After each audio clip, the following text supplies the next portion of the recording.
Online stores को हुआ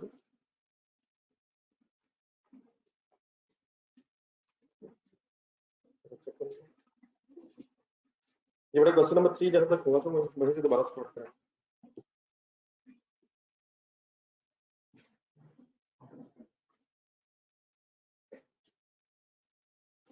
ये जहां तक हुआ था तो कंफ्यूजन तो नहीं था, लेकिन रिवाइज करने से भी आगे कंप्लीट कराना, सारी स्टोरी जरा देखें, एक बार डायग्राम देखें, प्रोडक्ट्स के नाम रिवाइज करें, फिगर्स देखें क्या क्या बन रहा था, फिर क्या बनना शुरू हो गया, तो सही मिला।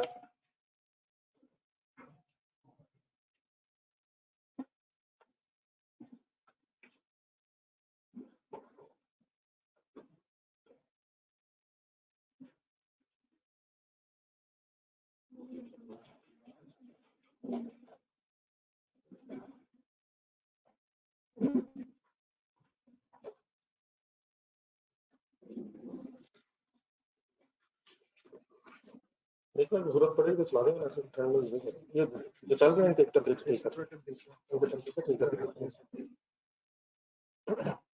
ये आगे वाला थोड़ी देर चला के देखें। ये रवि क्या क्या बना लिया था, जरा इनको रिवाइज कर लें, स्टेटमेंट ऑफ प्रॉफिट लॉस देख के सेल्स की समझ आ गई थी सर। ओपनिंग स्टॉक सिर्फ किस फिनिश गुड्स का था, तो सी फिनिश गुड्स नहीं, लेकिन क्या सी को बनाना पड़ना है सर, किसके लिए? फिर हमने वर्किंग नंबर 1 की थी, वो एलोकेशन में कंफ्यूजन तो नहीं? फिर वर्किंग नंबर 2 किस चीज की स्टार्ट हो गई? फाइनली बेटा ये वर्किंग हो गई थी कि हम जो जी को मैन्युफैक्चर कर रहे हैं उसको बनाने की टोटल कॉस्ट क्या आ रही है, तो उसका स्टार्टिंग पॉइंट हमने बना लिया था, रॉ मटेरियल कितना इस्तेमाल हुआ by the name of C for the production of G. ठीक है, तो एक सेकंड जरा डायग्राम देखें, वहीं से आगे शुरू करें। इस डायग्राम के मुताबिक अब जी के एंगल से हमने 1,28,000 केजीज की कॉस्ट फाइंड आउट कर ली है। लिंक करें जरा वर्किंग नंबर 2 से, सही करें।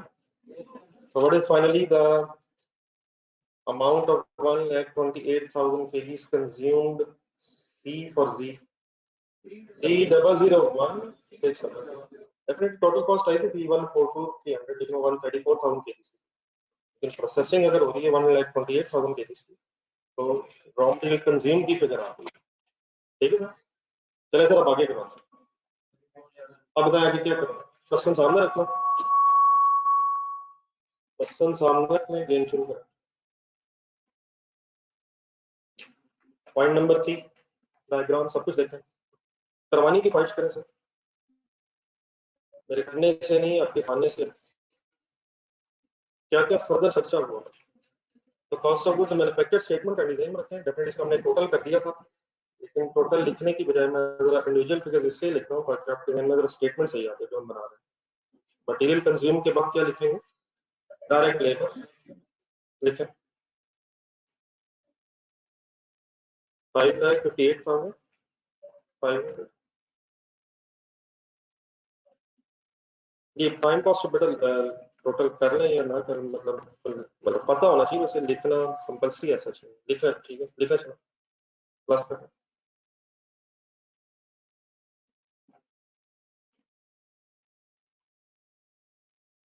करें प्लस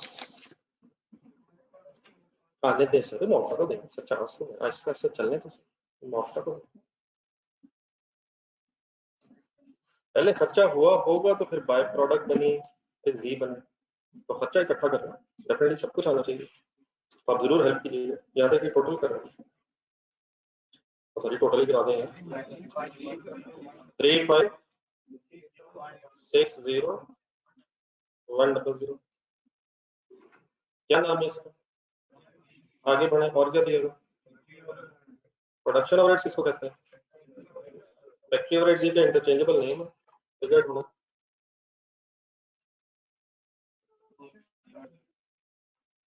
तो 44700, यहाँ तक चीजें लिख लिख कर उनके नाम फाइनल रख रहे हैं।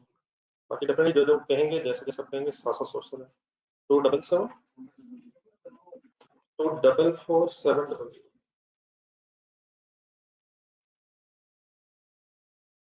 यहाँ तक आपके पास आ रही है टोटल मैन्युफैक्चरिंग कॉस्ट।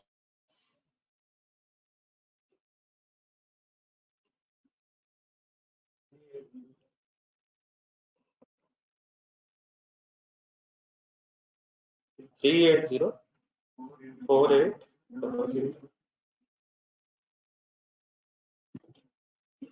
एक बार दोबारा काइंडली बोलने क्या कैलकुलेट हो रहा है, कहां से कहां जा रहा है। सी को बनाया, लेकिन सी को बनाने के बाद जी में फर्दर प्रोसेस किया, तो सी कंज्यूम की फिगर निकाली, फिर further raw material labour overheads add किए, हमारे पास अब मैन्युफैक्चरिंग कॉस्ट आ गई। अब यहाँ से ऑनवर्ड जो स्टेप्स होने आपने बहुत ध्यान से देखे। मैं आपको कल साथ साथ क्वांटिटी लिखवा रहा था, बाकी आपकी बात ठीक है, अभी बाय प्रोडक्ट भी है, फिर जी भी है, सब कुछ अब ध्यान में रखना है। इनिशियली एक सेकंड ये बताएं कितने केजीज कंज्यूम हुआ, कितने केजीज फर्दर प्रोसेस हुआ। बेटा ये मैं कह सकता हूँ फाइनली यहाँ से यहाँ तक आते आते 1,28,000 केजीज थे, उन पे डायरेक्ट लेबर लगी, ओवरहेड्स लगे, क्या उन्हीं केजीज पे ये खर्चे हुए? नहीं, आपने कितने केजीज प्रोसेस करना शुरू किए? हाँ, बने कितने, इसमें शायद डिफरेंस है, लेकिन इसमें बाय प्रोडक्ट भी है। देखिए पॉइंट नंबर 5-6, क्या इसी प्रोसेसिंग के रिजल्ट में फिर एक बाय प्रोडक्ट भी निकली? लेकिन मेरा सवाल एक सेकंड के लिए है कि क्या ये जो अमाउंट आई है आपके पास 3,804,800, क्या इनिशियली ये अमाउंट 1,28,000 केजीज को प्रोसेस करने पे लगी इनिशियली, लेकिन क्या फाइनली ये 1,28,000 केजीज ही की कॉस्ट है? ये बात अभी रहती है। इनिशियली एक प्रोसेस अपने काइंडली विजुलाइज करें, बल्कि डायग्राम देख बनेंगे, उसको अगर अपना बिजनेस फैक्ट्री समझ के जरा सोचें। आपने जब जी की फर्दर प्रोसेसिंग करनी चाहिए, आप आपने अपने प्रोसेस के अंदर कितने केजीज इनपुट किए, तो वही प्रोसेस हुआ ना फिर। उसकी प्रोसेसिंग में फिर फर्दर आपने डायरेक्ट लेबर लगाई, फैक्ट्री ओवरहेड्स लगाए। हाँ निकला बाद में शायद सारा नहीं, लेकिन कितने केजीज पे ये खर्चा किया आपने? तो इनिशियली मैं इसके साथ लिख रहा हूँ, it is initially cost of 1,28,000 KGs initially. Initially means मतलब इनिशियली वो भी नहीं, बिल्कुल स्टार्ट की बात नहीं कर रहा, इनिशियली इन सेंस कि आपने यूनिट्स प्रोसेस किए और फिर उन्हीं पे प्रोसेसिंग हुई, लेकिन अब निकले कितने वो इंशाल्लाह फिर डिसीजन लेते हैं। कुछ क्लियर है? तो ये क्वांटिटी का साथ साथ ध्यान रखना है। अब जरा दोबारा काइंडली अपनी डायग्राम देखें, इसमें से निकला क्या है? इसमें से दो चीजें निकली फिर फाइनली। 1,28,000 की प्रोसेसिंग से बना क्या क्या? सिर्फ जी नहीं बना, बाय प्रोडक्ट भी बना। ठीक है सर? अब उसकी अगर क्वांटिटी को सम करें कैलकुलेटर में, 96,000 केजीज जी के बने और 8,000 केजीज वी के बने, इसका सम बनता है। अब डेफिनेटली इनपुट क्वांटिटी है 1,28,000, लेकिन जो क्वांटिटी हमारे पास आई है निकल के वो सिर्फ 104,000 है। तो सम टाइम प्रोडक्शन प्रोसेसेस में कुछ वेस्टेजेस भी हो सकते हैं। जब आप चीजें कुछ इनपुट करते हैं तो जरूरी नहीं होता एज आइडियल सिचुएशन के जितने की चीजें इनपुट है उतने आउटपुट है। Like for example question number 1 अगर हम देखें, एग्जांपल 1 रजिस्टर में देखें, रजिस्टर में देखें डायग्राम बनाएंगे। तो फर्स्ट एग्जांपल थी एक्स एक्स वाई वाई, कितने केजीज इनपुट हुए डायग्राम देखें।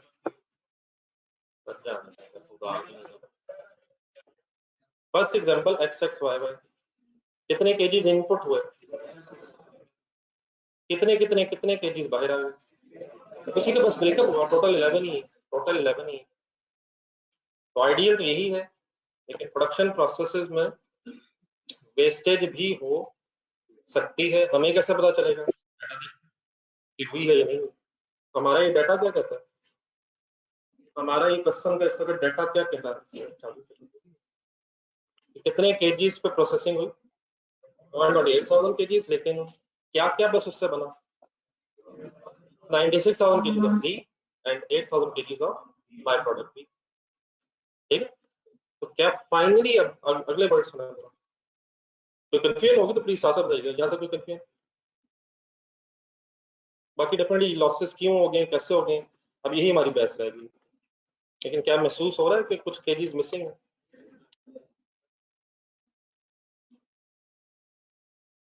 वही तो हुआ है। क्या हो भी सकता है एक्स एक्स वाई वाई क्यों, और क्या नहीं भी हो सकता है? जरूरी है? क्या जरूरी है? हमने आज तक कितनी फैक्ट्रीज देखी, आज से मैं दिखाना शुरू करूंगा फैक्ट्रीज। आपने भी जिंदगी में काफी सारी देखी होंगी, कुछ मैं भी अभी आपके साथ डिस्कस करता हूँ। ये वेस्टेजेस हो जाती है, तो अगर कोई आप खाना पकाए, लेकिन वो भी हमें शायद एक्सपीरियंस ना हो, तो जितने किलो चीजें उतनी बाहर आ जाती है, वेपोरेशन हो जाती है, पानी शानी उड़ जाता है। तो गिव मी अ चांस, कितने केजीज इनपुट हुआ, लेकिन इस 128,000 केजीज में से अब बने कितने 96,000 kgs and 8,000 kgs of V and sorry G and V respective. सवाल ये पैदा होता है कि ये खर्चा जो डेफिनेटली इंकर हुआ है 128,000 केजीज पे इंकर, लेकिन ये एलोकेट कितने केजीज पे होना चाहिए? क्या जो बने हैं उन्हीं पे एलोकेट होना चाहिए? ये दो मैंने वर्ड्स बोले, इंकर मींस हुआ कितने पे, हुआ कितने पैसे, लेकिन अब ये एलोकेट कितने पे होना चाहिए? अब यहाँ हमें जरा रुक के जरा बाय प्रोडक्ट अपने जेहन में रिवाइज करनी। जी जी एक मिनट, क्या इसमें से इस 128,000 में से 8,000 केजीज बाय प्रोडक्ट के भी हैं? तो क्या बाय प्रोडक्ट पे कॉस्ट इंकर हुई होगी? ये नहीं कुछ एलोकेट होनी चाहिए, खर्चा हुआ होगा, वो भी इसी के अंदर ही खर्चा तो हुआ होगा, लेकिन बाय प्रोडक्ट का ट्रीटमेंट क्या रखते हैं, कॉस्ट उसे एलोकेट नहीं करते।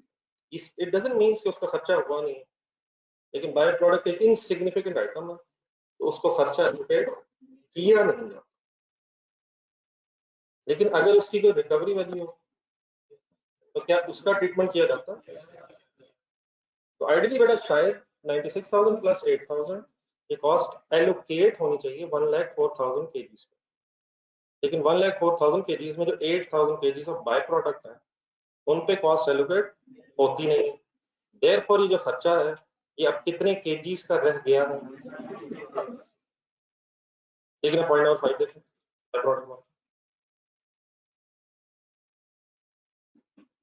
लेट मी फिनिश, उसके बाद ऑनलाइन स्टूडेंट्स का जो क्वेश्चन है मैं उसका एड्रेस करता हूँ। अब बाय प्रोडक्ट को कॉस्ट एलोकेट तो नहीं करनी, लेकिन क्या उसकी कोई रिकवरी वैल्यू है इससे? तो क्या हम 30804,800 को एज इट इज 96,000 केजीज की कॉस्ट समझ लें, या पहले इसमें से डिडक्शन करें? क्या हमें treatment by product recovery value given है? क्या एंट्री बन रही है जरा सोच बताएं। एंट्री सभी एंट्री जब तक ना नई बात बनी नहीं है, कैश डेबिट होना और मैन्युफैक्चरिंग कॉस्ट क्रेडिट है, ये वाली मैन्युफैक्चरिंग कॉस्ट क्रेडिट। तो जॉइंट मैन्युफैक्चरिंग कॉस्ट की नहीं क्रेडिट होनी, क्योंकि जॉइंट प्रोसेस से नहीं बनी बाय प्रोडक्ट, और इस फर्दर प्रोसेसिंग रिजल्ट में फाइन लिखें क्या less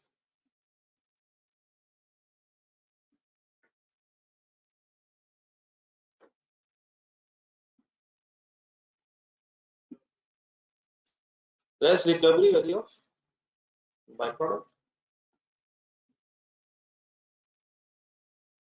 8,000 kgs into and 80,000 rupees। एक एंट्री जरूर कहीं लिखें, डिफाइन करें एक जगह बना।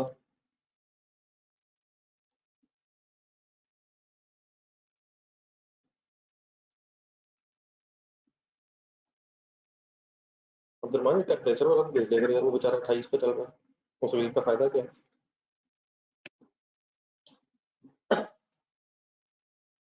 जो चल रहा है वो सही चला दो, बाकी सारे नहीं चलाना। ये 24 पे चली जा रहा है।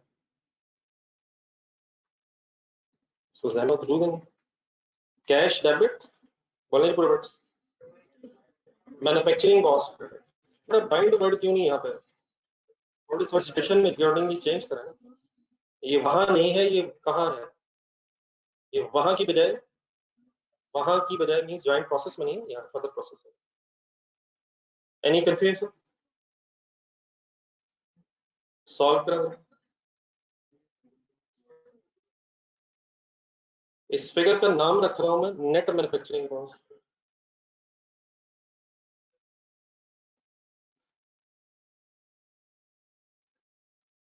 Net manufacturing cost is 3724,800। लेकिन फिगर लिख के फिर रुके, सारी स्टोरी देखें, अपनी डायग्राम बेस्ट रहेगी, उसको जरा यूज करें।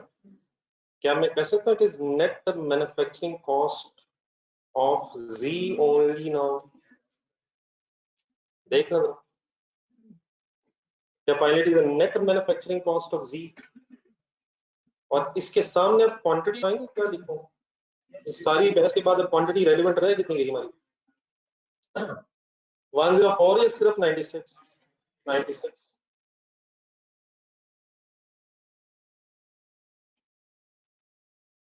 तो सिंपली बेटा जो मिसिंग केजीज है, अब उन पे कॉस्ट एलोकेट कर सकते हैं, बस ये कितने का खर्चा रहेगा? ये ऑनलाइन स्टूडेंट्स का एंगल, यहाँ तक कोई कंफ्यूजन? ये नोट कर रहे हैं जरा, सारी क्वांटिटीज के एंगल से भी एक नजर देखना, सारी डायग्राम विद वर्किंग प्लीज जरूर देखिएगा।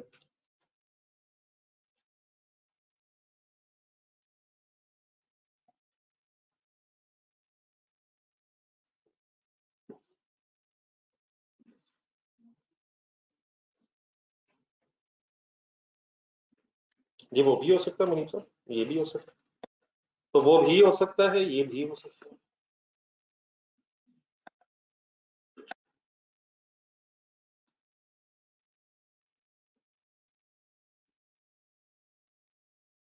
ये असल से बात आपकी ठीक है, 120,000 रहता है, लेकिन बना कितना है?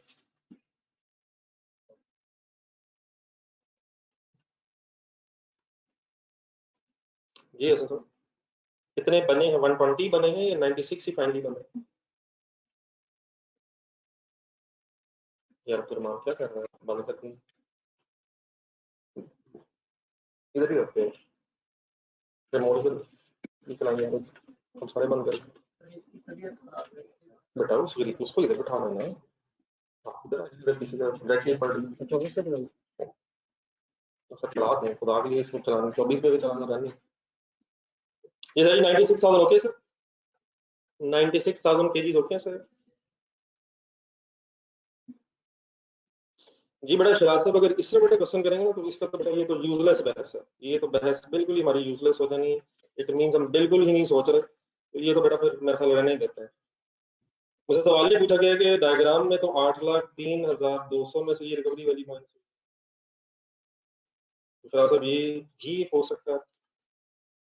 क्या आपको नहीं पता कि ये दोनों फिगर्स अलग ले ली गई हैं, तो इन्होंने प्लस होके भी वही बनना है? थोड़ा इस तरह करेंगे तो यूजलेस बहस माय डियर। तो 96,000 केजीज माय डियर बनने थे, और सॉरी 120,000 केजीज फाइनली बचने थे, लेकिन बचे कितने हैं? क्लियर है? 96,000 आप फाइनली, आप तो क्लियर है सर? सर क्लियर है सर? ये फाइनल है सर? ये फिर क्या हमने फर्दर प्रोसेसिंग कॉस्ट कंसीडर कर दी स्टोरी में?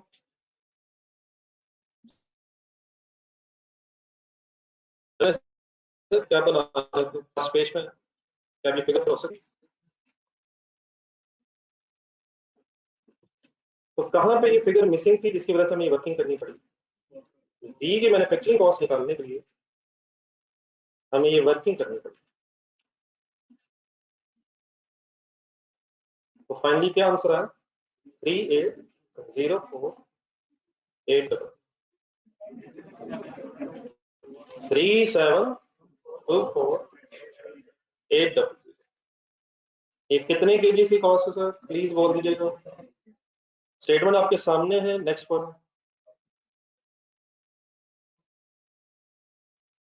ओपनिंग स्टॉक आ गया, कॉस्ट ऑफ गुड्स मैन्युफैक्चर्ड आ गई, next again minus closing stock. किस किस का क्लोजिंग स्टॉक कंसिडर करना है? इन तीनों का मेरे भाई, A B C, working number 2 या 3 आएगा दोस्तों।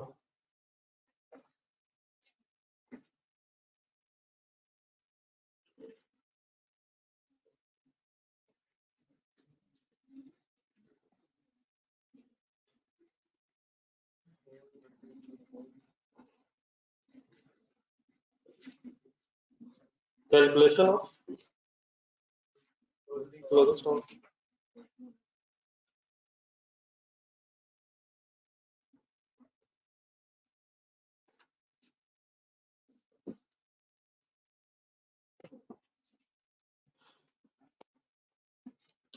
जी sir, we are supposed to find out the closing stock of calculation of A, B and C.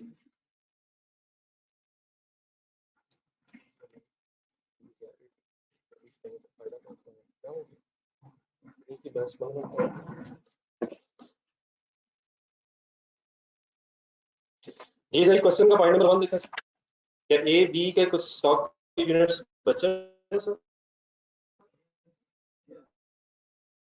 बचे में से कितने बचे हैं प्लीज सॉल्व करना, मैं देख लूं। 3,35,000 kgs प्रोड्यूस हुए, स्पीड अप हो जाए। 3,35,000 kgs प्रोड्यूस हुए और सोल्ड कितने हैं? 2,85,000। ओपनिंग है नहीं तो कितने बचे होंगे? 50,000। पहले एक दफा वर्किंग करने फिर यूज कर लेते हैं। तो 50,000 kgs ए के हैं, बी के कितने हैं? 2,95,000। प्लीज कैलकुलेटर अलाउड सर, यकीन माने अलाउड है। 2,95,000 माइनस 2,12,000, 83,000 kgs किसके हो गए? ए के। देन किसके ढूंढना है? सी के। दोबारा ढूंढने पॉइंट नंबर 4 में 3 और 4 देख के इसकी वर्किंग की थी, इसमें ओपनिंग भी शामिल है। ओपनिंग कितने थे? ओपनिंग कितने जैसे फर्दर कितने बनाए? 8,000 प्लस 96,000। और कितने बिके, कितने बचे? तो 50,000 ए के, 83,000 बी के और 10,000 kgs सी के जो बच गए उनकी वर्किंग हम करने लगे। सॉल्व कर लिया प्लीज हमने। अब ये वर्किंग करनी अपने सही करवानी है। ए बी सर क्या तरीका था, बहुत अच्छे से हो।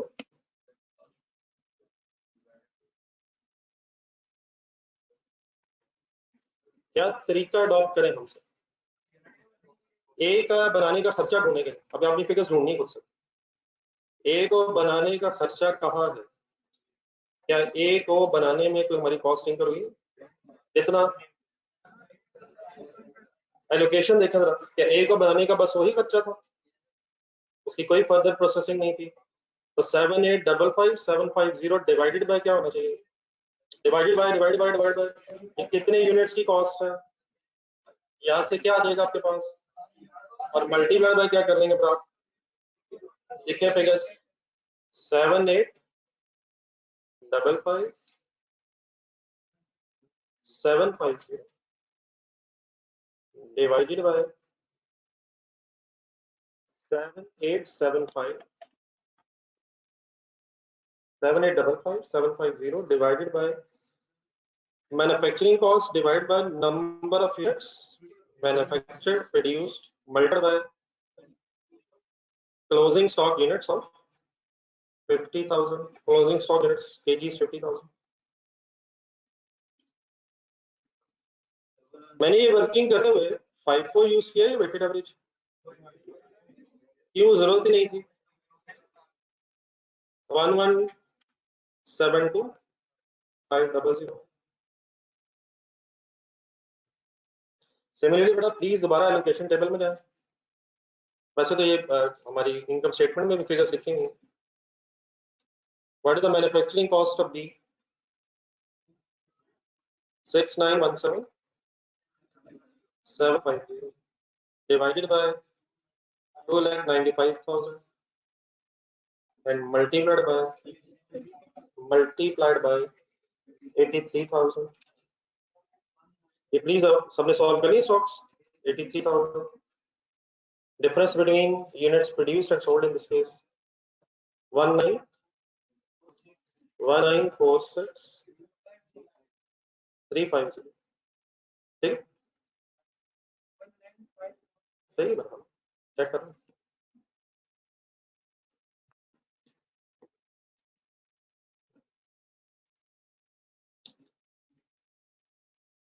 One nine four six 350 okay. देखते कैलकुलेशन एरर ना करना। ये ऑनलाइन सोर्स से क्लियर है क्या?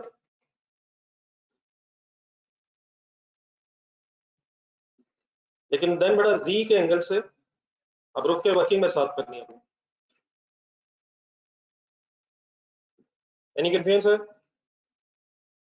जी में बड़ा ओपनिंग स्टॉक भी इन्वॉल्व है और क्वेश्चन की रिक्वायरमेंट देखें फाइफो यूज करना। तो इसका मेरे नजदीक हमेशा आपने पैटर्न वही रखा है जो मैंने पहले भी आपको बताया 2-3 क्वेश्चन में। तो इसको सीरियस लेना है। मुझे जरा कुछ क्वांटिटी और अमाउंट्स की इंफॉर्मेशन लिखवाएगा regarding G. What is the quantity of opening stock? 8000 units KGs. इसकी अमाउंट कितनी थी? 172,800। प्लीज फिगर थोड़ा करें।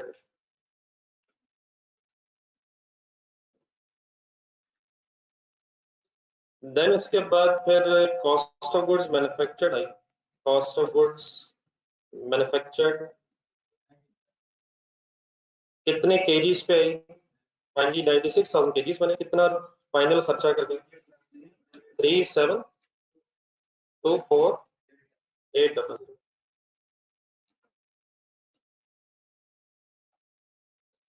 देन इसके बाद मुझे जरा क्लोजिंग स्टॉक के यूनिट्स या तरीका ये भी है, पहले सोल्ड यूनिट्स लिखना। सोल्ड यूनिट्स लिखना। सोल्ड क्वांटिटी 94,000 ठीक है। और यहाँ से फिर हमारे पास opening plus number of units manufactured minus unit sold. अब ये तो क्लियर है प्लीज? तो 10,000 units 10,000 KGs should be in closing stock.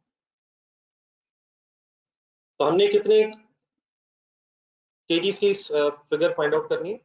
10,000। अब फर्स्ट इन फर्स्ट आउट इसलिए रेलेवेंट हो जाएगा जब ओपनिंग स्टॉक इन्वॉल्व है। तो एक मिनट सुन लिया करें यार, तो ये बातें मैं बार बार मैं लिख रहा हूँ। कल भी शायद बहस हुई। तरीका इसका क्या होता है कि आप सबसे पहले नंबर ऑफ यूनिट सोल्ड पे देखेंगे। देखें जरा गौर से कितने हैं। इसमें डिसीजन बस ये लेना होता है कि क्या ओपनिंग से तो नहीं बच गए। और ये रट्टा लगाने की जरूरत है कि ओपनिंग से नहीं बच सकते। हो सकता है ड्यूरिंग द ईयर आपकी सेल कम हुई हो, कुछ पुराने भी बच जाए। ठीक है फिलहाल शायद वही हो रहा है, लेकिन ये रट्टा नहीं है कि ओपनिंग बिक ही गए होंगे। हमें ये देख के डिसीजन लेना पड़ेगा। तो what is the quantity sold during the period? 94,000। First in first out apply हो रहा है, पहले कौन से बिके होंगे? ओपनिंग वाले कंप्लीटली बिके। तो अब हम सिंपली रिलैक्स होकर क्या कर सकते हैं? इसका मतलब फिर क्लोजिंग स्टॉक कहां से बचा होगा? डेफिनेटली 96,000 में से कुछ सेल भी लग रहे हैं, महसूस हुआ है। सही रिकंसाइल कर लें चीजें, कैलकुलेटर उठा। इस 94,000 केजीज का अगर ब्रेकअप सोचा जाए कि कौन कौन से यूनिट सेल हुए, तो सबसे पहले 8,000 यूनिट सेल हुए होंगे और 94 है टोटल पीस। तो फिर 86,000 और सेल होंगे कहाँ से? 96,000 में से। तो क्या 96,000 में से ही फिर 10,000 केजीज बचे? तो फाइनली कैसे वर्किंग हो जाएगी 10,000 केजीज के लिए? हमें ओपनिंग हरगिज कंसिडर नहीं करना चाहिए इस पैस में। हमें सिंपली क्या करना चाहिए, जहां से स्टॉक बचा है वहां से वर्किंग करनी चाहिए। तो फिगर्स काइंडली बोला कि नहीं, ताकि आइडिया हो जाए।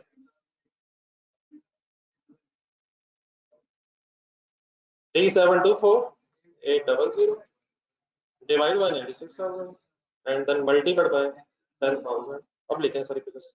लिखें लिखें।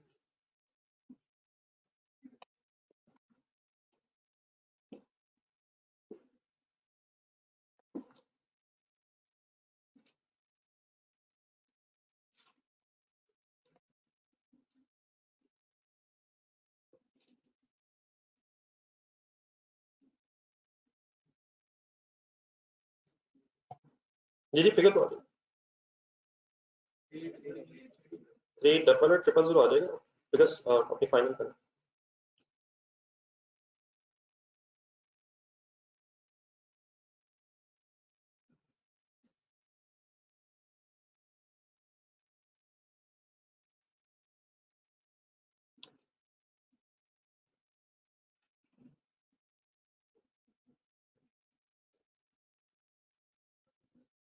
बहरहाल कोई फिगर अगर नहीं क्लियर हो रही,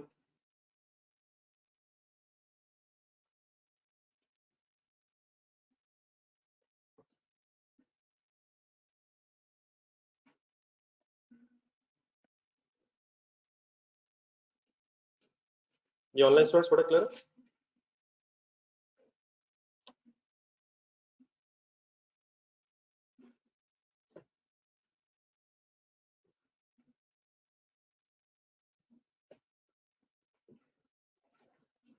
अब ये जो मैंने लास्ट में वर्किंग की है, अगर आपने लिखी तो लिख रहे हैं।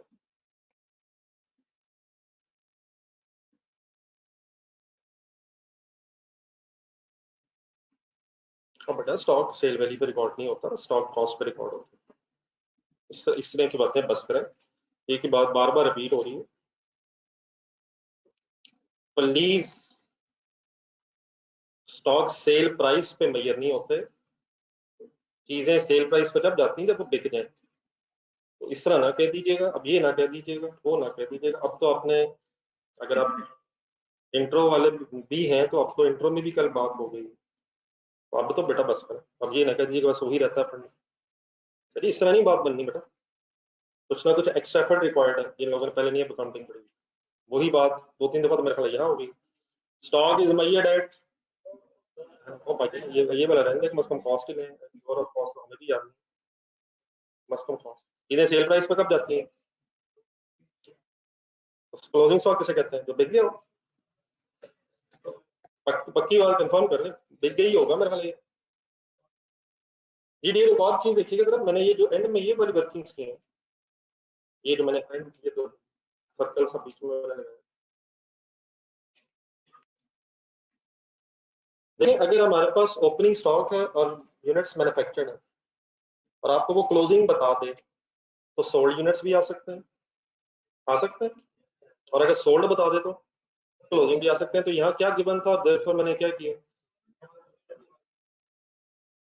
ये एनी कंफ्यूजन फाइंड, हाँ जी करें मांगा।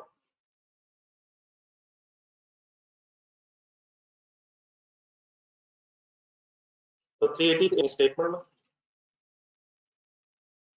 सारे सारे फिगर्स क्लोजिंग स्टॉक सब कौन कौन से आ रहे सारे, 1172 500 1946 350 and finally 388 000। तो क्वेश्चन में अगर स्टॉक्स इन्वॉल्व है तो देन वो अगर हमें फाइफो कहेगा तो फाइफो यूज करेंगे, वेटेड एवरेज कहेगा तो वेटेड एवरेज यूज करेंगे, नहीं करेगा तो टेंशन में ना जाया करें, फिर भी इंशाल्लाह कुछ ना कुछ कर लेंगे। ये यहाँ तक अब आके cost of sales find out करके ग्रॉस प्रॉफिट्स निकाल सकेंगे। कॉस्ट ऑफ सेल्स पता है, फिगर्स क्वांटिटी सही सॉल्व करिएगा, कैलकुलेशन एरर ना करिएगा।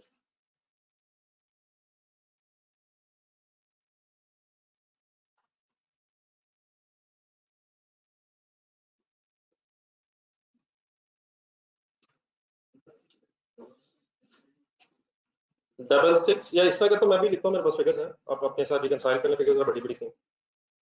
6683, मेरी अगर गलत है बाबा को बता दीजिए। 250 4971 400। लेकिन अब जी में ओपनिंग स्टॉक भी है, तो opening stock plus cost of goods manufactured minus closing stock.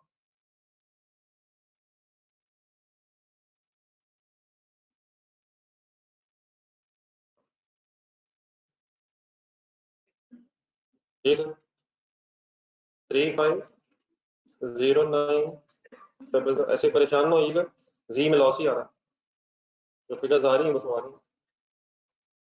Cost of goods manufactured minus closing opening plus कर दें। अब टोटल भी लोग देख के लिखना चाह रहे हैं।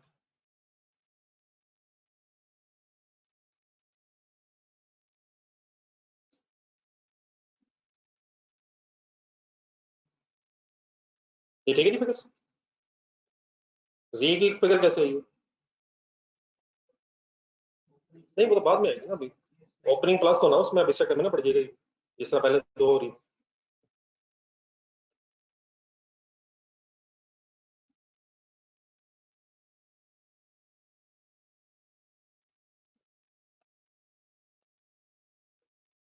Okay sir, cost of sales अगर आ गई थोड़ा स्पीड अप हो यार, तो 2 दिनों में एक सवाल करने लगे। तो सेल्स में से अब क्या करना, कॉस्ट ऑफ सेल लेस करके ग्रॉस प्रॉफिट तक आए। अब सेल में से कॉस्ट ऑफ सेल लेस करने के एंगल से मैं फिर कॉस्ट ऑफ सेल पे ब्रैकेट लगा रहा हूँ। सही है, किस पे ब्रैकेट लगा रहा हूँ, कॉस्ट ऑफ सेल्स पे। क्यों, सेल से लेस करें ग्रॉस प्रॉफिट बताए। ठीक है, सॉरी बताया नहीं करना जी, बताइए।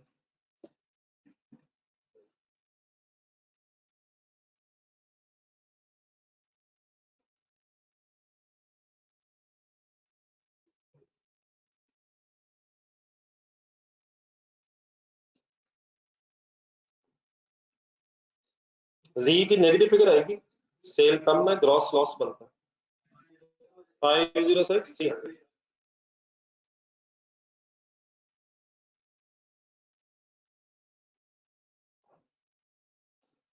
ग्रॉस प्रॉफिट कैसे आता है, sales minus cost of sales.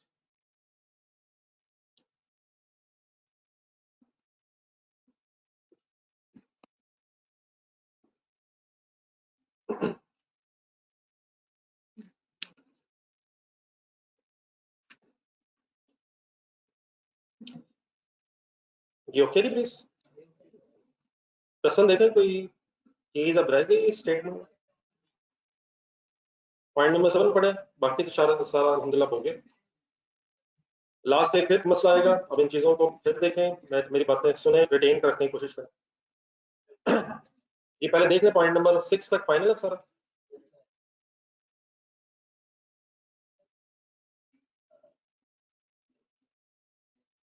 उस पर मैं फर्दर डिस्कस करता हूँ कि आप उस लॉस को अलहदा दिखाना था या नहीं था, वो मुझे टाइम। मैंने इस वक्त उसे कहीं अलहदा नहीं दिखाया, ये बात आपकी ठीक है, लेकिन मैंने क्यों अलहदा नहीं दिखाया, वो कहाँ गया, थोड़ा पॉइंट नंबर 7 आपका सवाल बड़ा रेलिवेंट है, मैंने अब उसी पर डिस्कशन रखनी है। ये सारी पॉइंट नंबर 7 का क्या लिखा है पॉइंट नंबर 7, क्या बिजनेस में सेलिंग एडवांस एक्सपेंसेस भी होते हैं सर, और सर जी होते हैं सर। कितने इंकर हो गए हैं सर, 25 लाख, लेकिन आप प्रोडक्ट वाइज अपनी वर्किंग कर रहे हैं, तो क्या इसने एलोकेट होना है, फिर इसने किसकी बेस पे एलोकेट होना, जरा सही वर्ड बता रहे हैं। ये सारी कुछ इसी तरह से है जिसका पॉइंट नंबर 6 है। पॉइंट नंबर 6 देखें, जॉइंट कॉस्ट ने किसकी बेस पे एलोकेट होना था, वेट ऑफ आउटपुट। तो अपनी वर्किंग निकालें ये लोकेशन वाली जॉइंट कॉस्ट। अब इस तरह से जब वो बेस की बात करता है ना, तो बेस अब आपने बनवानी है पॉइंट 7 में, वहां किसकी बेस पे उसने कहा था वेट, और हमने क्या किया था फिर, हमने क्वांटिटीज लिखी, उनका सम कर लिया, और उन क्वांटिटीज की बेस पे जॉइंट कॉस्ट की एलोकेशन कर दी। अब क्या कह रहा हूँ, 25 लाख दे रहा है, और क्या कह रहा है, प्रोडक्ट्स में एलोकेट करें on the basis of, based on sale quantity या सेल वैल्यू, एक ही बात है। नहीं, एक बात नहीं है, sale value means sale amount, और अगर वो क्वांटिटी कहता है तो सेल क्वांटिटी भी हो सकती है। तो किसको करनी जरूर बोले, किसको किसकी बेस पे एलोकेट करना, सेलिंग एडमिन एक्सपेंसेस को सेल की बेस पे एलोकेट करना। तो क्या इस तरह तो नहीं कर सकते हैं, जरा एक मिनट स्टेटमेंट देखें। हमारी मेन प्रोडक्ट्स के नाम है ABC या एबीजी हैं, इनकी रिस्पेक्टिव सेल्स आ रही है हमारे पास, तो इसका सम कर सकते हैं हम, और सम करके एलोकेट कर सकते हैं।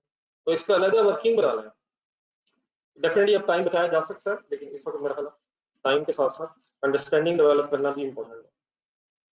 तो बिल्कुल उसी तरह से एक टेबल बनाए जिसमें आपने जॉइंट कॉस्ट की एलोकेशन के लिए बनाया, ए बी जी, किस अमाउंट को उठाएंगे आप, सेल वैल्यूज उठाएं अपनी अपनी इनकम स्टेटमेंट, 879250 8560 560 एंड Z 3003 300। अब ये बस ना कहीं से आ जाए, ये कहां से फिगर्स आ रही है, प्लीज सेल वैल्यूज कहां से आ रही हैं, स्टेटमेंट ऑफ प्रॉफिट लॉस के स्टार्ट से, तो why we are taking sale values, क्योंकि इनकी बेस पे 25 लाख रुपीस को आपने एलोकेट करना है अकॉर्डिंग टू कस्टमर। तो डेफिनेटली आपका डिसीजन नहीं होगा एग्जाम में, एग्जामिनर आपको बताएगा कि कैसे एलोकेशंस करनी है, आपने उसकी बेस पे अप्लाई करना।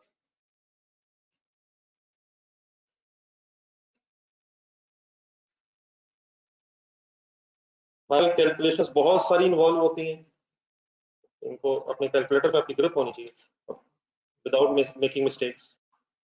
हिम्मत करें फिगर बताएं।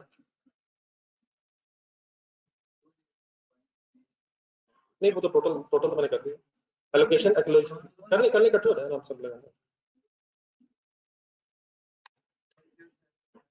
ये ठीक है, लिखें। एक ही सेल उठाएंगे divide by total cell, total sale base है, बेस सेल की बेस।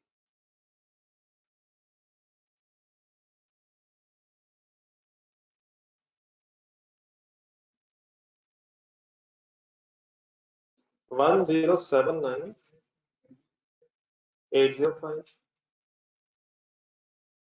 अब बेटा प्लीज काइंडली कुछ साथ साथ बेटा चले, आप लोग क्या कर रहे हैं, ये ज्वाइंट कॉस्ट की एलोकेशन पढ़ रहे हैं, ये तो स्प्लिट पॉइंट की बेस पे होंगे। व्हाट्स गोइंग ऑन, ये तो ज्वाइंट कॉस्ट की allocation, joint manufacturing cost allocate करने के दो तरीके पड़े हैं, तो ये तो एडमिन एक्सपेंसेस है। और मेन प्रोडक्ट कौन सी है, सी।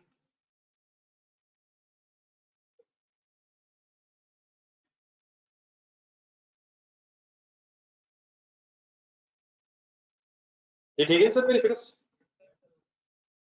कैसे एलोकेशन हो रही है, ए की sale divide by total sale multiplied by 25 lakh, and similarly B की सेल एंड सी की sale divide by total sale into 25।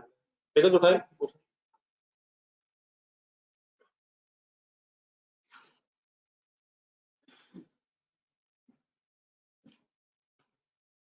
Figures उठाएं, नेट प्रॉफिट्स तक आए।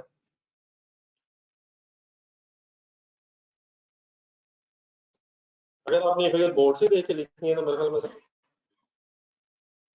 फिगर तो जीरो करना, ये आप लिखिए फिगर सॉल्व होगी, मैं बेटा फाइनल करें फिर। ग्रॉस प्रॉफिट के बाद अदर इनकम होती है, अदर इनकम हो सकती है, अगर नहीं है तो सेलिंग एंड एडमिन एक्सपेंसेस आ।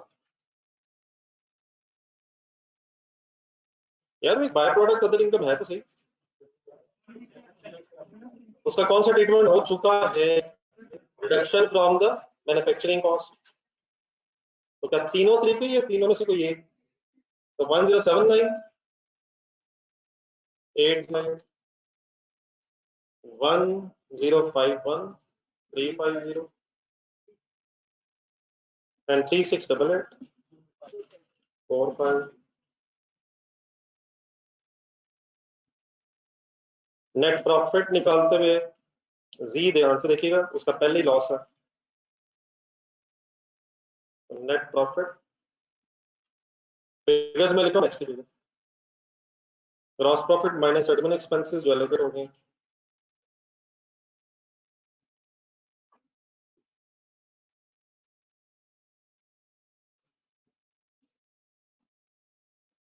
जी की फिगर कैसे आएगी, पहले नेगेटिव है, पहले लॉस था उसका, फिर फर्दर एक्सपेंसेस ऐड हो जाएंगे लेस हो जाएंगे, ऐड होके इसका टोटल लॉस 875 145 हो जाएगा, लॉस में एक्सपेंसेस ऐड हो जाएंगे, नेगेटिव नेगेटिव,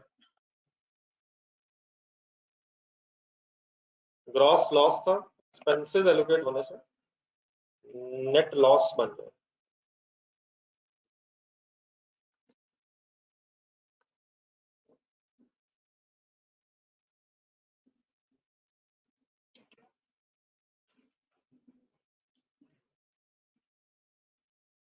ये सर ये ठीक है ना, हमने सॉल्व कर लिया, कोई कंफ्यूजन करो।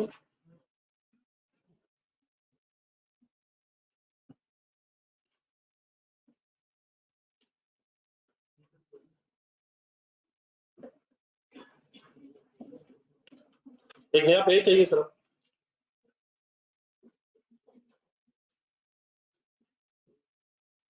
नोट करते थे सर,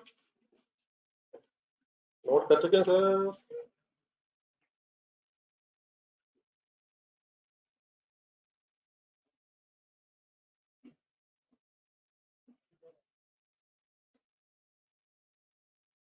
ये सर एक नया पेज निकाला, हेडिंग लिखे ट्रीटमेंट ऑफ लॉस। अब हमने करनी है टोटल अगर आएगी छोड़ दें।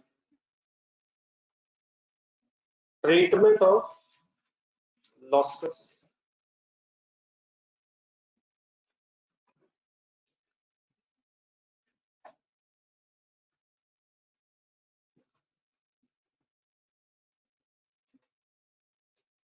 इसका टोटल का कॉलम रह गया वो फिर बना सकते हैं बस टोटल।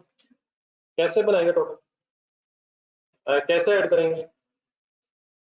रोज में ऐड हो जाएंगे फिगर्स। कर सकते हैं, पहले इधर आने तो बाद में देखते हैं कि कब करना। Treatment of losses.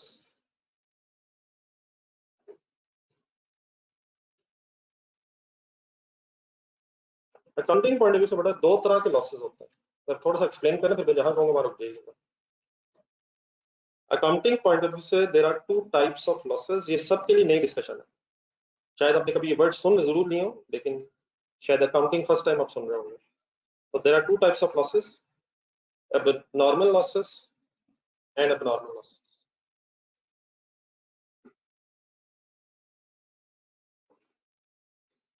तो इनिशियली कुछ नाम लिख लें, इनको थोड़ा सा डिफाइन कर लें जहां जहां मैं समझ आ रहा हूँ। कितने लॉसेस हो गए सर? कौन कौन से? नॉर्मल लॉस का मतलब होता है लॉस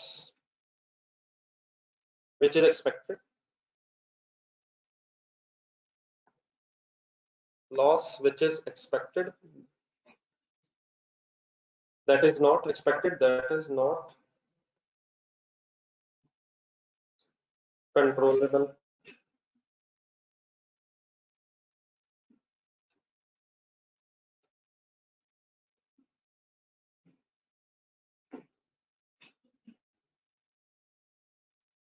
जी गुलाम मसूद, अभी कोई बड़ा इशू नहीं है, इंशाल्लाह एक कुछ दिन में पहुंच जाएंगे। मीन बाय आपसे रिक्वेस्ट है जरा आप क्वेश्चन सॉल्व करने के बाद एक नजर दोबारा रिवाइज कर लीजिएगा। मैं कोशिश तो करता हूँ 700 फिगर्स दिखाऊं, लेकिन शायद फिर भी एक आध रह जाए, तो आप जरा काइंडली इन सिचुएशंस में डील करना थोड़ा सा सीखें, ठीक है? Surrender is not an option. Is एक ऐसा लॉस, ट्रांसलेशन करें ब्रैकेट में क्या लिखा है, एक ऐसा लॉस जो होना ही होना है और हम उसे कंट्रोल करने की पोजीशन में नहीं।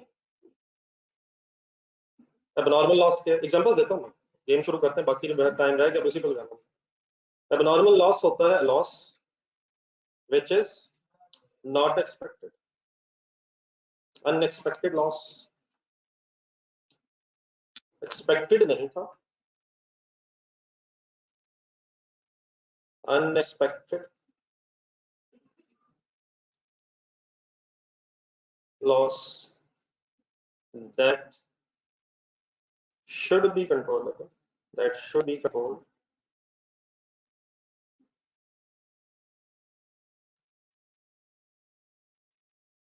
but has not been controlled, that should be controlled, control होना तो चाहिए था लेकिन फिर हुआ क्यों, हम कंट्रोल नहीं कर सके, but has not been controlled।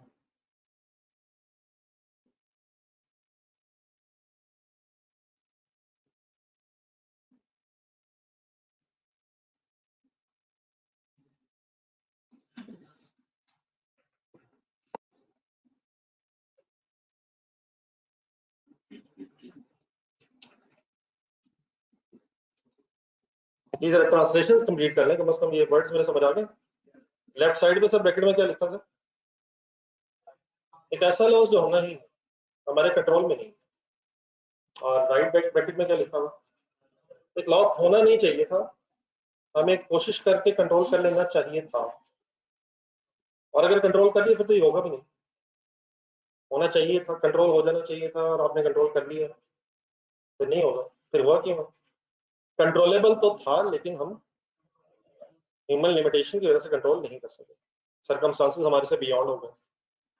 Normal situation में होना नहीं चाहिए था लेकिन हो गया, जो होना ही होना है वो क्या है, और जो नहीं होना चाहिए था लेकिन हो गया। खुदा न खास्ता चीजें थेफ्ट से चोरी हो जाए, नॉर्मल है, नॉर्मल कंसल्टेशन का रखें। मैं फिर एग्जांपल अपनी बात में देता हूँ, आंसर बाद में दूंगा। अल्हम्दुलिल्लाह पाकिस्तान में ये हालात नहीं है कि आपकी जेब में कुछ चीजें हो और वो चीजें एज इट इज घर पहुंच जाए तो आप जाके कहीं यार ना, ये क्या हो गया। नॉर्मल हालात में अल्हम्दुलिल्लाह कोई ऐसी बात नहीं है। अभी आप जैसे लोग दुनिया में मौजूद हैं, कोई ऐसी बात नहीं। तो क्या चीजें सही पहुंच जाएं तो ये अब नॉर्मेलिटी है। अगर खुदा न खासा चोरी हो जाए तो ये शायद है। मतलब आपने नया मोबाइल लिया और एम ही जानबूझ के डब्बे से निकाल के, बस हालांकि सिम भी अंदर नहीं थी, एम ही करना शुरू कर दिया और किसी ने ले लिया। अब ये बताए ये कुछ और हो गया, तो ये गलत पंगे लेंगे तो फिर ऐसा होगा। लेकिन स्टिल ऐसे नहीं कि हर बंदा ऐसे लगा हो तो सब पे छीन लिया जाए, और जिसका जिसका नहीं छीना गया अल्हम्दुलिल्लाह। फाइनली अगर कोई थेफ्ट हो जाए तो क्या ये नॉर्मल है या अब नॉर्मल, अब नॉर्मल सिचुएशन अल्हम्दुलिल्लाह। कोई आग से खुदा न खासा स्टोर रूम में चीजें पड़ी तो वहाँ बाय फायर कोई इलेक्ट्रिक सर्किट की वजह से, खराबी की वजह से आग लगी।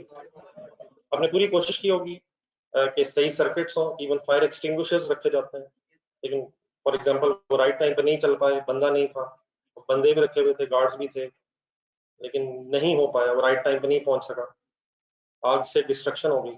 नॉर्मल लॉस है अब normal.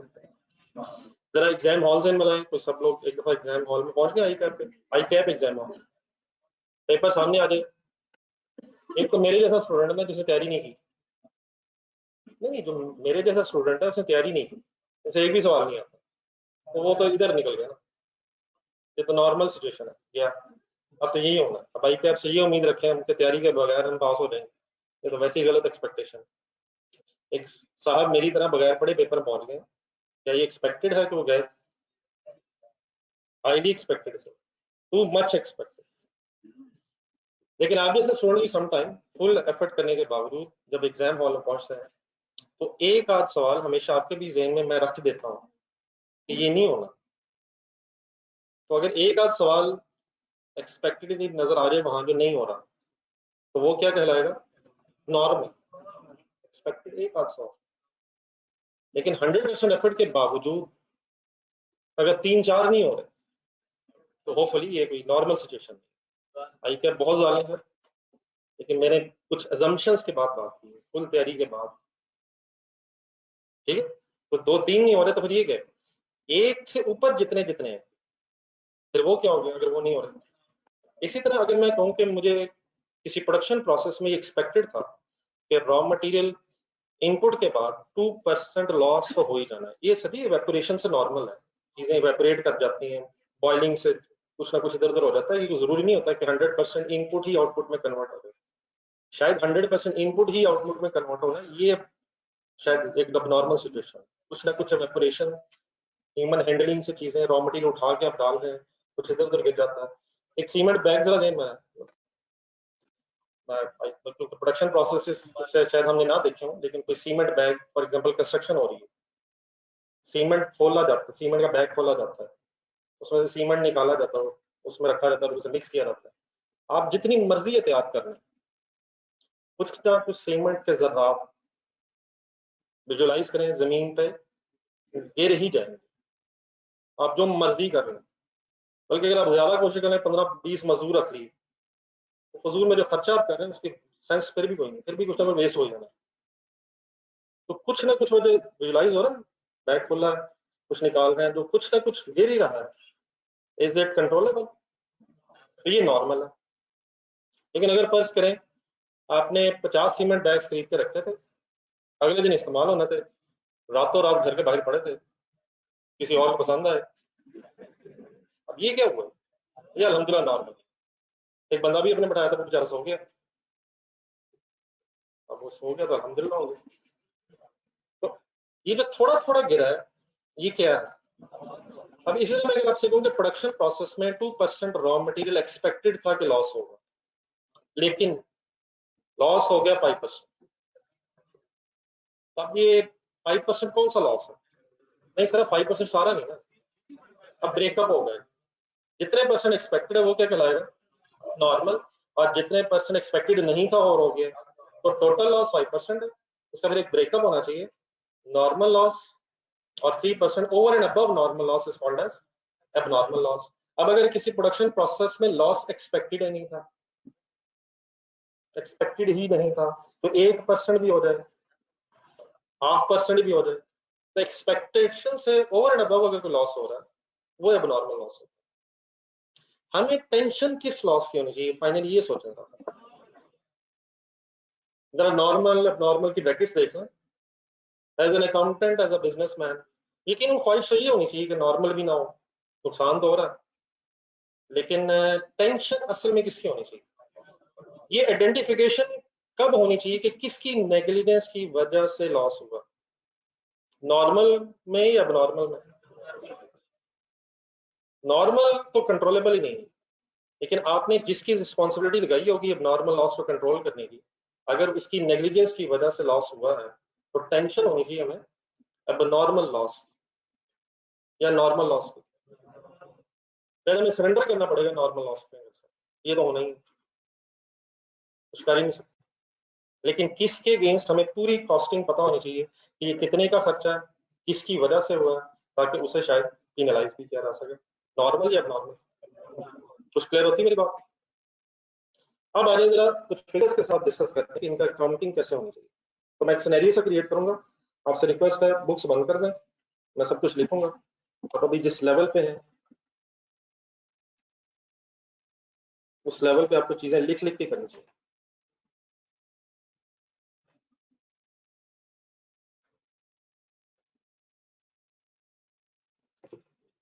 Let's new scenario please. बल्कि इसको इस तरह से करने पहले मैं सिर्फ नॉर्मल डिस्कस करता हूँ, सिर्फ नॉर्मल लॉस है, फिर इंशाल्लाह डिस्कस करूंगा सिर्फ एबनॉर्मल, और फिर आपसे एक फाइनल डिसीजन करवाऊंगा कि अगर नॉर्मल और एबनॉर्मल इकट्ठे हो जाए तो लिख नहीं, मैंने बुक्स बंद करने का, बाकी रजिस्टर अपने सामने रखें, साथ से नोट करें, बुक के ऊपर किताब रखें और register. For example let's assume, लिख द स्टोरी,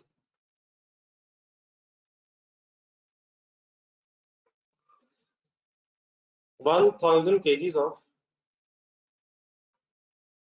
पहले एक रॉ मटेरियल की एग्जांपल लेता हूं। Raw material is purchased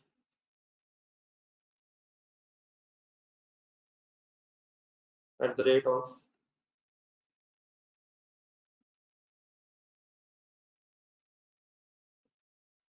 500 per kg।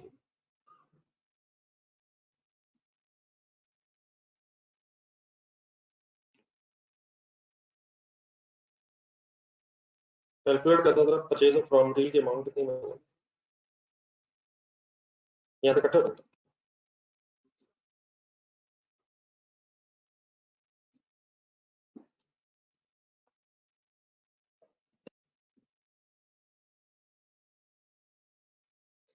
1000 kgs multiplied by 500 पर KG,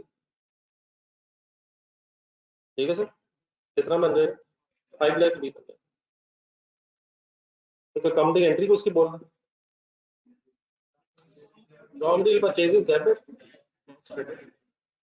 purchases debit, cash credit, या क्रेडिट पे तो पेबल क्रेडिट, परचेज होगी।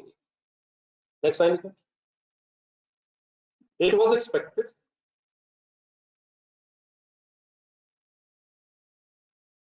that 50 kgs will be of no use, expected underline करेंगे।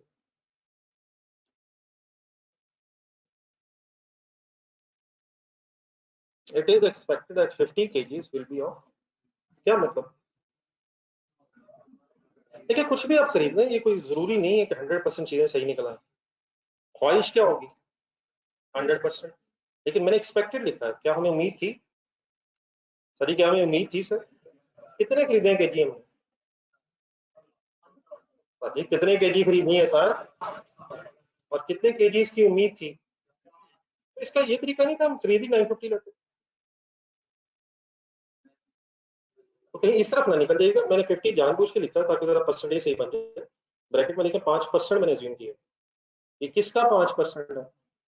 1000 का जरा 5% करा।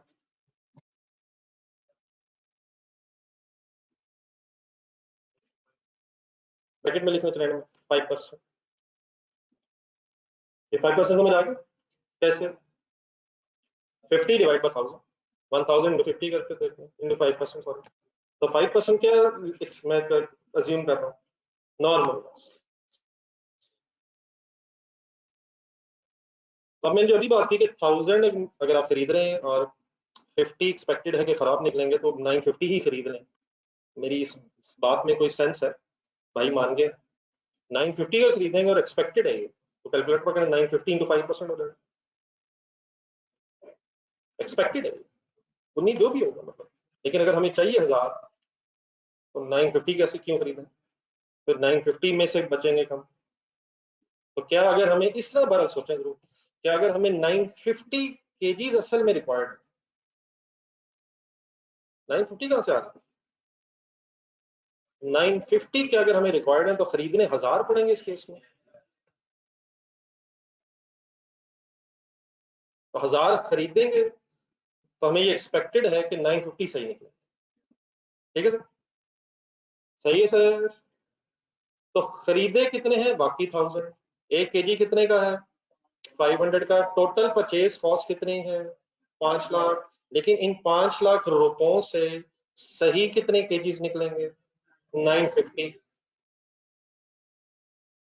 तो क्या मैं कह सकता हूं कि ये 5 लाख रुपया असल में हमने 950 गुड रॉ मटेरियल के केजीज खरीदने के लिए इंकर किया है? क्यों? क्या हमें ये एक्सपेक्टेड था कि 50 kgs will be of no use? तो 5 लाख रुपया खर्चा एक्चुअली कितने केजीज पे आया है? इंकर कितने पे हुआ है? 1000 पे। लेकिन फाइनली 5 लाख केजीज कितने, 5 लाख रुपया कितने केजीज का खर्चा रह गया है? क्या नॉर्मल लॉस के 50 केजीज पे भी कॉस्ट इंकर हुई है? इंकर हुई है। लेकिन सर नॉर्मल लॉस का ट्रीटमेंट ये होता है कि क्योंकि ये एक्सपेक्टेड होता है, इसका हम कर कुछ नहीं सकते, तो नॉर्मल लॉस को कॉस्ट उसी तरह एलोकेट नहीं होती जिस तरह बाय प्रोडक्ट को एलोकेट नहीं होती। इसकी कॉस्ट का क्या होता है? नॉर्मल लॉस की कॉस्ट रिमेनिंग यूनिट्स पे एलोकेट हो जाती है। मीन्स टू से, एक मिनट जरा बोर्ड पे देखिएगा, फिर मैं वर्ड्स बोल रहा हूँ, मैं लिखता हूँ जरा, एक मिनट पहले समझो। टोटल खर्चा कितना हमारा परचेज का? डेफिनेटली ये 5 लाख रुपए आपने कितने केजीज के लिए इंकर किए?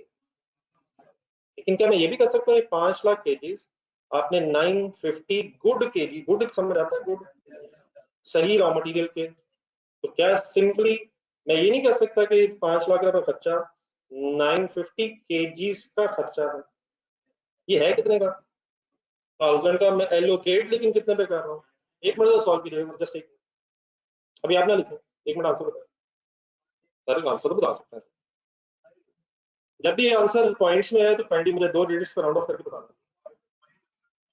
526.32 क्या है ये? It is cost per good KG, सही केजी। ये 500 क्या था?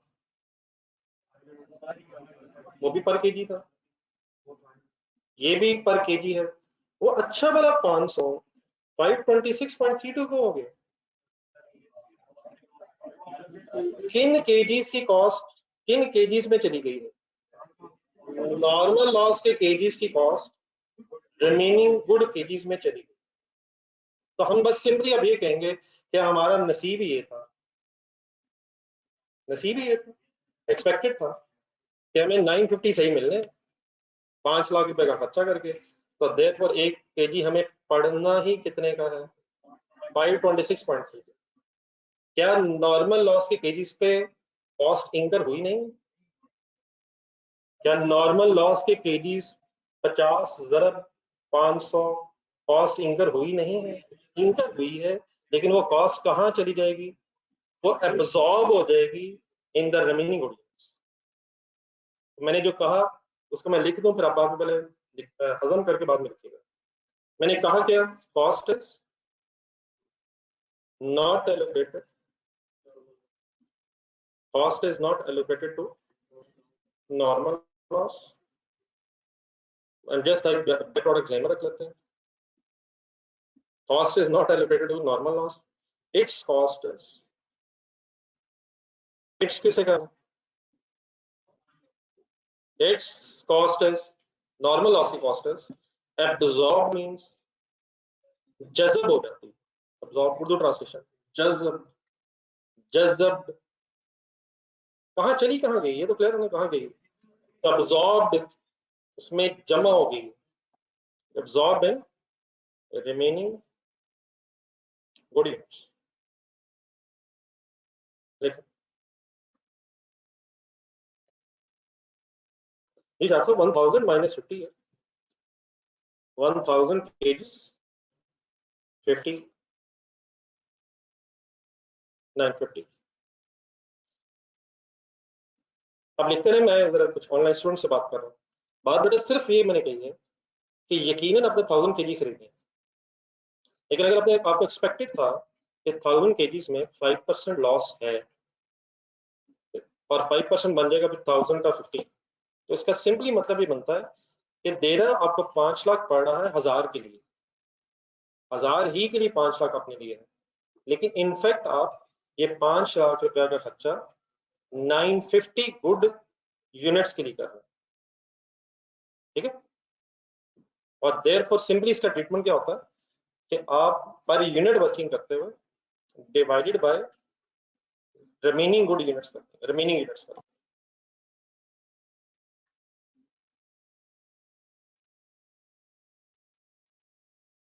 तो इसके एंड में ना ये जरा गुड रहने दें, अभी रिमेनिंग यूनिट्स लिखते हैं, बाकी गुड वैसे वर्ड समझ आता है, जो मैंने गुड बोला था उसको मैं फर्दर अभी एक्सप्लेन करता हूँ, लेकिन गुड अभी ना लिखे, तो रिमेनिंग यूनिट्स का what is the quantity consume, what is the quantity purchase, sorry 1000,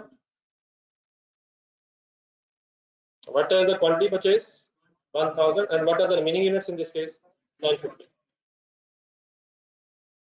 जब यहाँ रुक के जो बातें सही क्लियर रहनी चाहिए, मिक्स नहीं होनी चाहिए, वो क्या है, परचेज की एंट्री मैं कितने से करूंगा, हमने कभी भी क्वांटिटी से एंट्री की नहीं है, हम कभी भी क्वांटिटी की नहीं एंट्री नहीं करते, आप सोच रहे तसल्ली से सोच रहे, हम हमेशा रुपीस की एंट्री करते हैं, तो हमारी डबल एंट्री क्या होगी परचेज की, परचेजेस डेबिट कैश और पेबल क्रेडिट बाय ₹5 लाख, तो उसमें कोई चेंज नहीं है। हाँ, अगर हमें ये फाइंड आउट करना है कि हमें 1 kg 1 यूनिट कितने का पड़ा, तो हम फाइनली क्या करेंगे, purchase cost divide by remaining units, उससे डेफिनेटली क्या हो रहा है वो जरूर क्लियर करें, हो क्या रहा है, अच्छा वाला 500 रुपया पर केजी कितने रुपए में कन्वर्ट हो गया, क्यों हो गया, नॉर्मल लॉस का खर्चा रिमेनिंग यूनिट्स में एब्जॉर्ब होने की वजह से ये पर यूनिट बढ़ गया। अब डेफिनेटली जो पर यूनिट आया 526.32, लेट्स अज्यूम इस 950 में से आप 100 kgs कंज्यूम कर लें, इस 950 में से 100 kgs अगर आप कंज्यूम करें तो उन 100 kgs की कॉस्ट कैसे निकालेंगे, 100 इंटू 500 करेंगे या 100 इंटू 526.32 करेंगे, तो ये पर यूनिट अब आ गया, तो इसमें से जितने इस्तेमाल होते जाएंगे अगर आपने इसकी कॉस्ट फाइंड आउट करनी होगी, तो that quantity multiplied by this 526.32, okay please.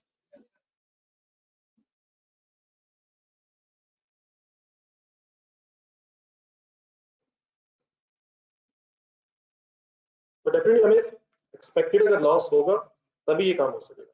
अब इसी बहस में अगर एक और चीज इंक्लूड कर लें, तो थोड़ी देर पहले भी बातें भी हो रही थी, इफ या समटाइम्स इस हियरिंग में भी नॉर्मल लॉस हो, समटाइम्स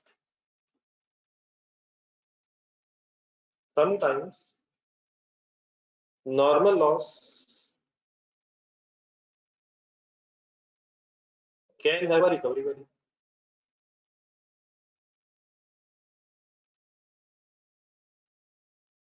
क्या हो गया sir, sometimes normal loss can have a recovery value,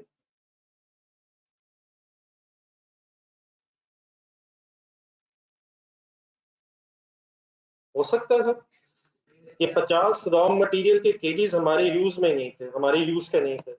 अब एक तो सिचुएशन ये हो सकती है कि किसी भी यूज में नहीं है, बस इन्हें उठाना है और बिस्मिल्लाह अल्हम्दुलिल्लाह करना है। एक पॉसिबिलिटी ये भी हो सकती है कि हमने अपने इस प्रोडक्शन प्रोसेस में यूज नहीं कर सकते क्योंकि इसकी क्वालिटी सही नहीं है, लेकिन इसको किसी ना किसी अमाउंट पे मार्केट में सपोज हम बेच सकते हैं।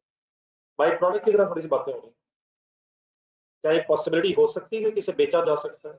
कॉस्ट किसे एलोकेट नहीं हो, किसे बोलते नहीं, आप जरा हिम्मत करते रहे, कॉस्ट किसे एलोकेट नहीं होनी, लेकिन अगर इसकी कोई रिकवरी वैल्यू हो तो उसका क्या ट्रीटमेंट होगा, इसको करने से पहले पहले बाय प्रोडक्ट डिवाइस करना है। बाय प्रोडक्ट की रिकवरी वैल्यू के कितने ट्रीटमेंट्स हैं, कौन से हैं? लेकिन इस केस में बड़ा 3 ट्रीटमेंट्स नहीं है, इस केस में वो थर्ड वाला जो प्रेफरेबल था वही यहाँ। बस फॉर एग्जाम्पल मैं भी डाटा लिखता हूँ, हमारे ये परचेज ही 5 लाख रुपए की 1000 केजीज की, लेकिन लेट्स अज्यूम ये जो 50 केजीज एक्सपेक्टेड थे लॉस है, इनको हम 1000 रुपीज का सपोज मार्केट में बेच सकते हैं, कैश आएगा जाएगा? दिस कैश की simple entry, cash debit and purchase cost credit in this case. Third या फर्स्ट, रेवेन्यू अदर इनकम की बहस यहाँ नहीं है, यहाँ नॉर्मल लॉस की रिकवरी वैल्यू का हमेशा ट्रीटमेंट क्या होता है कि नॉर्मल लॉस के recovery value is deducted from the purchase cost, या अगर फिनिश गुड्स में नॉर्मल लॉस हो रहा है तो प्रोडक्शन कॉस्ट, हम वर्ड्स बदल दिए। समझ आ रहा है? तो फाइनली फिर इसकी हमारी परचेज कॉस्ट 5 लाख की रह जाएगी या 5,01,000 हो जाएगी, या रिकवरी वैल्यू ऐड हो जाएगी या नेट हो जाएगी सर? 499,000 हो जाएगा। अब जब डाटा लिख रहे हैं उसकी बेस पे रखी करते हैं। For example in the above scenario,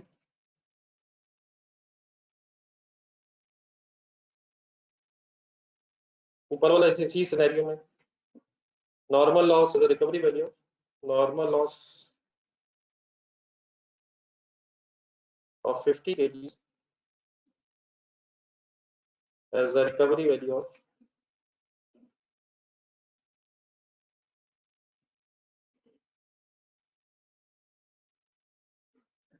rupees 1000.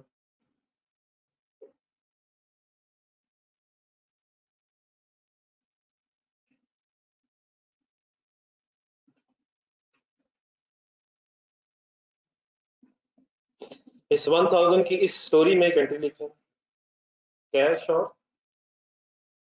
Receivable debit credit, पैसे आए बेच के, किसको बेच के?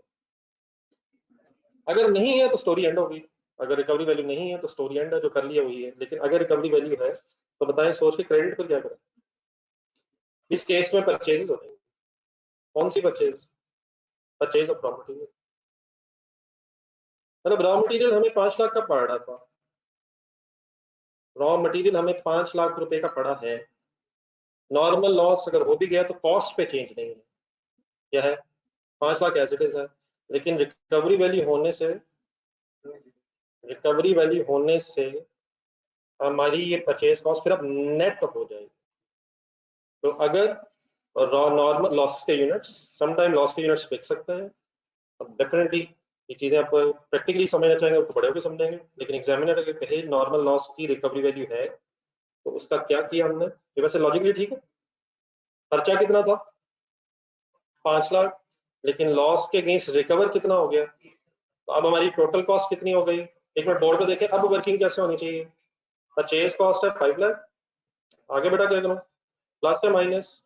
Minus 1000, okay minus. अब सोच के बताएं डिवाइडेड बाय क्या करूं, डिवाइडेड बाय 1000 यूनिट्स करूं या 950 यूनिट्स करूं? तो वो बेटा 950 एज इट इज है। What is the only new thing कि अगर रिकवरी वैल्यू हो तो वो लेस करके अब पर यूनिट वर्किंग करें। देखिए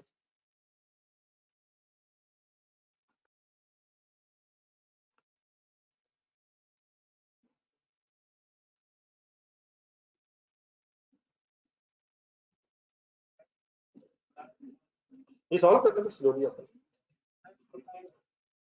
5 to 5 थोड़ा सा कम हो जाए ना इसमें,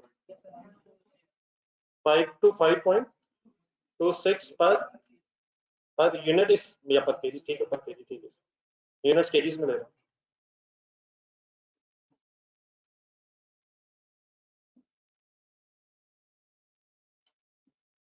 अब मुझे क्या वर्किंग कर रहे हैं 499 998 कैसे आ सकता है ये? व्हाट्स गोइंग ऑन 0.94 क्या मजाक कर रहे हैं जी। यहाँ तक जो बेटा बातें हुई हैं उनको जरा एक दफा समराइज करें दोबारा से। टाइम है भी है नहीं? अगर नहीं बेटा 2 दरवाजे हैं, बिस्मिल्लाह पढ़े अल्हम्दुलिल्लाह करें, डोंट डिस्टर्ब अदर्स। 1 केजी खरीदा कितने का? अच्छा डेट सर, खरीदा कितने का? अगर रिकवरी वैल्यू नहीं है तो 1 केजी बंद कितने का किया? 526.32। क्यों ज्यादा क्यों हो गया?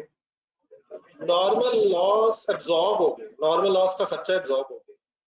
तो ये 526.32 से ये कॉस्ट अब कम क्यों होगी है पर केजी? क्योंकि रिकवरी वैल्यू की वजह से हमारी परचेज कॉस्ट में रिडक्शन। ठीक है सर। फाइनली सारी वर्किंग का जो नेट रिजल्ट है वो ये 2 चीजें ध्यान में रहनी चाहिए। Number 1 cost is not allocated, ये ढूंढ के कहीं आप भी हाईलाइट कर रहे। एंड नंबर 2 नॉर्मल लॉस को कॉस्ट एलोकेट नहीं की जा रही। Number 2 if it has some recovery value it is adjusted purchase cost. ये लिख ले लास्ट में सेंटेंस में। If normal loss has recovery value, जो किया है उसको एक्सप्लेन कर। If normal loss has a recovery value, इसके कोई 3 ट्रीटमेंट्स नहीं है। It is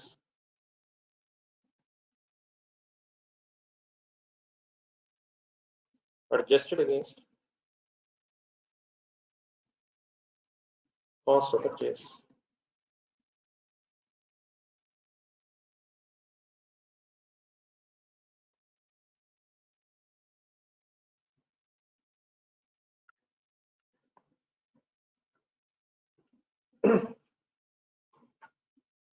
Okay sir. Next heading is sir economic loss.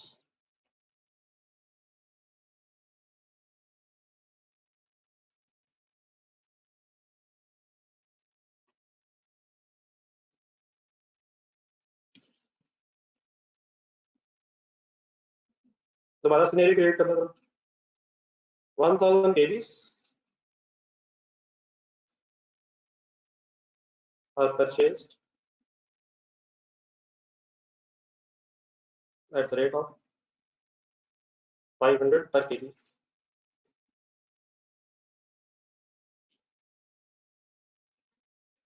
It means total purchases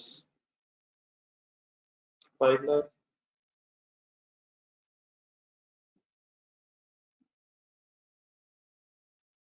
बात बस करिए। तो साथ वाले भी कह देना किसने, उसी को कहा मैंने, मेरा बेस्ट फ्रेंड। आप भी, आपका नाम नहीं पता सरदार अच्छी।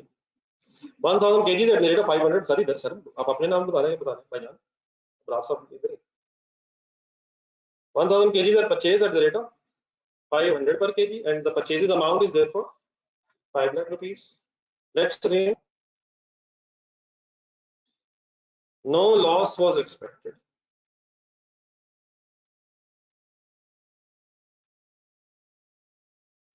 No loss was expected.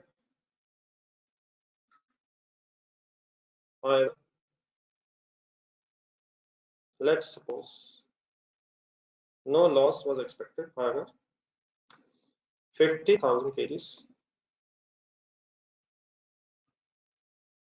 were found damaged.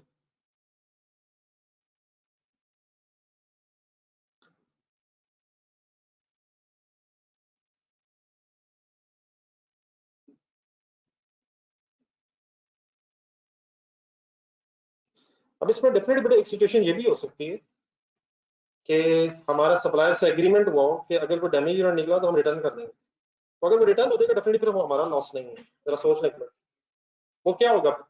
वो परचेज रिटर्न। तो अगर परचेज रिटर्न होगी है तो it is nothing to do with our business, वो चीजें वापस होगी। ये सारी बहस कब हो रही है? चीजें खरीद रहे हैं आप, एक्सपेक्टेड है कुछ चीजें जाया हो जाएंगी, तो एक्सपेक्टेड था नहीं होगा फिर भी निकल आएंगे। तो ये कुछ जरूरी नहीं होता कि जो चीजें समटाइम रस्ते में मिसअंडरस्टैंडिंग हो जाती है। तो अगर तो ये वापस हो सकती हैं फिर तो ये परचेज रिटर्न है, और फिर ये कोई लॉस नहीं है, ना ये नॉर्मल है ना नॉर्मल है। ये नॉर्मल अब नॉर्मल कब होगा? जब डैमेज गुड्स आपकी। तब इस केस में पढ़े क्या हमें ये एक्सपेक्टेड था, लेकिन क्या एक्चुअली लॉस हो गया है, कितना हो गया है, मैंने क्वांटिटी वही रखी है 50। अब ये डिसाइड करना है कि इसके अकाउंटिंग ट्रीटमेंट हम क्या करें। क्या अब आपको ये पता होना चाहिए कि ये जो लॉस हुआ है इसकी वजह से हमें नुकसान कितना हुआ है? क्या अब इसके बारे में आपको कॉन्शियस होना चाहिए सर, और अलहदा आपको क्या देख नजर आना चाहिए कि लॉस कितना हुआ है, ताकि फिर आइडेंटिफाई हो सके कि लॉस एक्सपेक्टेड अगर नहीं था तो हुआ क्यों है, तो जिसकी वजह से फिर हुआ है उसको कहा जा सके कि आपकी नेग्लिजेंस की वजह से बिजनेस में इतना नुकसान हो गया। और जरा इनकम स्टेटमेंट से बनाया जरा, क्या आपकी इनकम स्टेटमेंट में भी ये वाला फिर लॉस कहीं नजर आना चाहिए आपको, ताकि बार बार उसे देख देख के आपको याद रहे कि हमारी गलतियों से हो रहा है और अगली दफा ना हो रहा है। नॉर्मल लॉस क्या आपको कहीं अपनी स्टेटमेंट ऑफ प्रॉफिट लॉस में नजर आएगा?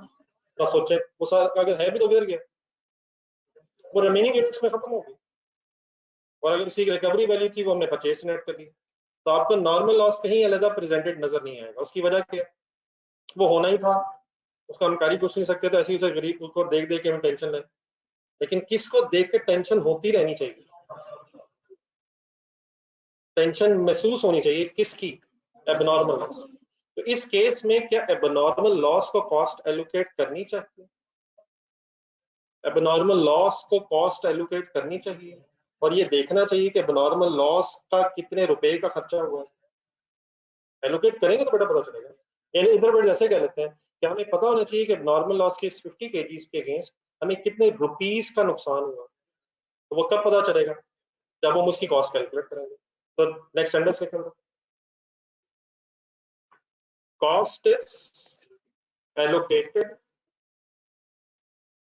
to abnormal loss। क्यों क्यों क्यों क्या पता चले?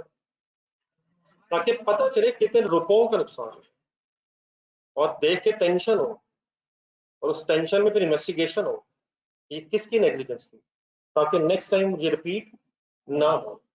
अगर सपोज सप्लायर से ही, तो सप्लायर से दोबारा टेलीफोनिकली बात की जाए और जाके मिला जाए, भाई ये क्या हो रहा है, अब वापस भी नहीं चीजें लेते और चीजें भी गलत बेचते हैं। नेक्स्ट टाइम सही निगोशिएशन हो, या कोई रास्ते में अगर हमारी वजह से हुआ है या हमारे स्टोर रूम में चीजें आने से कोई नेग्लिजेंस हुई है, तो पता चले या फिर क्यों हुआ और कितने रुपए के नुकसान हो गए, वो हमें कैलकुलेट करके रिकॉर्ड करना चाहिए। यहाँ तक समझ आता है? तो व्हाट इज द डिफरेंस? आप नॉर्मल अब नॉर्मल को कंपेयर करते हैं, क्या नॉर्मल को कॉस्ट एलोकेट करते हैं? उसकी कॉस्ट कहाँ जाती है? अब्सॉर्ब हो जाती है रिमेनिंग यूनिट्स में, लेकिन अब नॉर्मल लॉस को कॉस्ट एलोकेट होनी चाहिए। अब नॉर्मल को कॉस्ट एलोकेट होनी चाहिए, एलोकेट मींस के सामने आनी चाहिए। तो इसका एप्लीकेशन बड़ा सिंपल से बस है, उठते उठते जरा देख लीजिए क्लास।